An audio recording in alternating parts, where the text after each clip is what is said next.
पिस्तूल विकणारं गाव म्हणून प्रसिद्ध असलेल्या मध्य प्रदेशमधल्या उमरटी गावात पुणे पोलिसांनी धडक दिली आणि या कारवाईत आपण जर पाहिलं तर 50 पेक्षा अधिक पिस्तल बनवणाऱ्या ज्या भट्ट्या आहेत त्या देखील उद्ध्वस्त केल्या।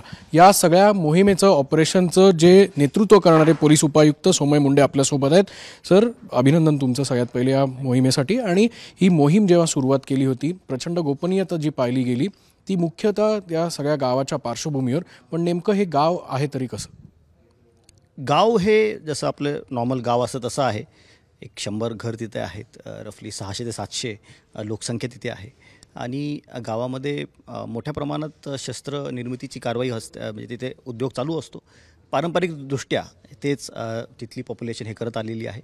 अशा टाईपचं एक गाव आहे आणि नॉर्मल गाव आहे, पण काही अवैध गोष्टी तिथे चालतात। सर, पुण्याचं थेट कनेक्शन मध्य प्रदेशमधल्या एका छोट्या गावापर्यंत कसं गेलं आणि हे ऑपरेशन राबवायला तुम्हाला कशा प्रकारे तुम्ही ते इम्प्लिमेंट केलं? आपल्याकडे एक पिस्टल रिकवर झाली होती विमानतळ पोलीस स्टेशन हद्दीमध्ये 558/25 या गुन्ह्याअंतर्गत एक पिस्टल रिकवर झाली। त्यातून बॅक ट्रॅकिंगमध्ये आपण सप्लायरला पकडलं, त्याच्याकडून काही पिस्टल्स रिकवर झाल्या। त्यानंतर असं करत करत आपण बेसिकली मॅन्युफॅक्चररपर्यंत पोहोचण्याचा आमचा एक मानस होता। त्याच्यामध्ये मग तिथपर्यंत पोहोचलो। लिंकेजेस उमरटी गावातून दिसून आले। क्राईमबाजसोबत ज्यावेळेस चर्चा केली त्यावेळेस अनेक गुन्ह्यांमध्ये हे लिंकेज दिसून येत आहे। त्यामुळे तिथे जाऊन पण आपल्याला कारवाई करणं गरजेचं आहे। तिथल्या मॅन्युफॅक्चरर्सला आरोपी बनवणं गरजेचं आहे। त्यासाठी तिथे आम्ही टीम लॉन्च केली। 105 जणांची टीम होती। 22 तारखेला सकाळी आम्ही तिथे कारवाई केलेली आहे। आपण जसं सर म्हणाले तसं पुण्यातल्या विमानतळ पोलीस ठाण्याच्या हद्दीत आपण जर पाहिलं तर गेल्या काही दिवसांपासून सुरू असलेल्या कारवाईमध्ये हे पिस्टल जे आहेत ते जप्त केले होते आणि याच पिस्टलच्या लिंकेजेसनी पुणे पोलिसांना थेट मध्य प्रदेशमध्ये जाण्यास आणि जी कारवाई आहे ती करण्यास भाग पाडलं होतं। आणि हे साहित्य जे आहे ते थेट या कारखान्यामधनं आपल्याला जे जप्त केलेलं आहे तेच साहित्य आपल्याला आहे। सर, ह्या सगळ्या मोठ्या मोठ्या ज्या मशीन्स आहेत त्या नेमकं या पिस्टल मेकिंग कारवाईसाठी कशा प्रकारे वापरलं जातं? ही भट्टी आहे, याला गरम करण्यासाठी आणि त्याला चांगल्या प्रकारे वेल्ड करण्यासाठी किंवा वेगवेगळ्या प्रकारचे आकार बनवण्यासाठी ही भट्टी असते। त्याचबरोबर हे ग्राइंडर्स आहेत जे मेटल आहे त्याला पॉलिश करण्यासाठी, फिनिश टच देण्यासाठी हे सर्व असतं। हे एम्बॉसिंग मटेरियल आहे।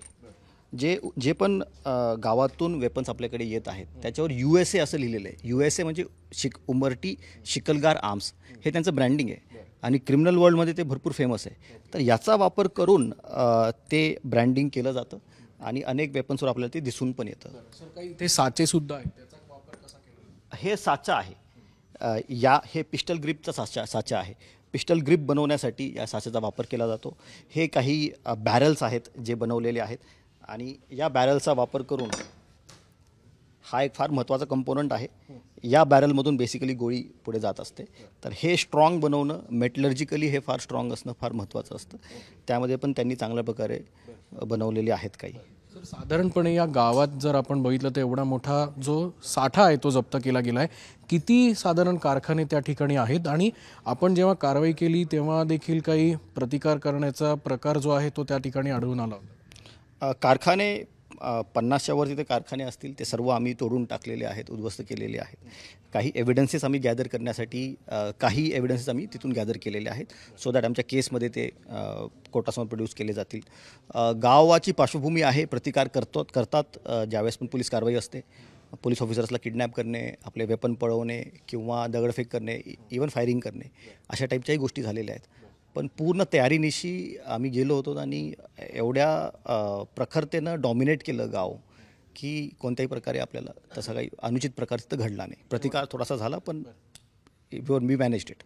सर, शेवटचा प्रश्न, पिस्तूल खरेदी करण्यासाठी ज्या किमती आहेत त्या कुठल्या पद्धतीने तिथे गावातले जे हे सगळे कारखानदार आहेत ते विकतात आणि फक्त उद्देश हा फक्त या पिस्टलमधनं वार करण्याचे, गोळीबार करण्याचेच असतात का? गेल्या काही दिवसांपासून आपण जर बघितलं तर सोशल मीडियावर जी तरुण पिढी आहे ती अशाच पिस्टलच्या माध्यमातून अनेक रील्स तयार करतात। बरोबर आहे। पिस्टल जे प्रोफेशनल गँगस्टर्स आहेत ते प्रॉब्ली मारण्यासाठी घेत असतील, पण अनेक वेळेस आम्ही जो प्रकार बघत आहोत की अशा लोकांकडे सापडतात जे फक्त दाखवण्यासाठी किंवा सोशल मीडियावर हवाबाजी करण्यासाठी, लाईक्स मिळवण्यासाठी, फॉलोअर्स मिळवण्यासाठी या गोष्टी केल्या जातात।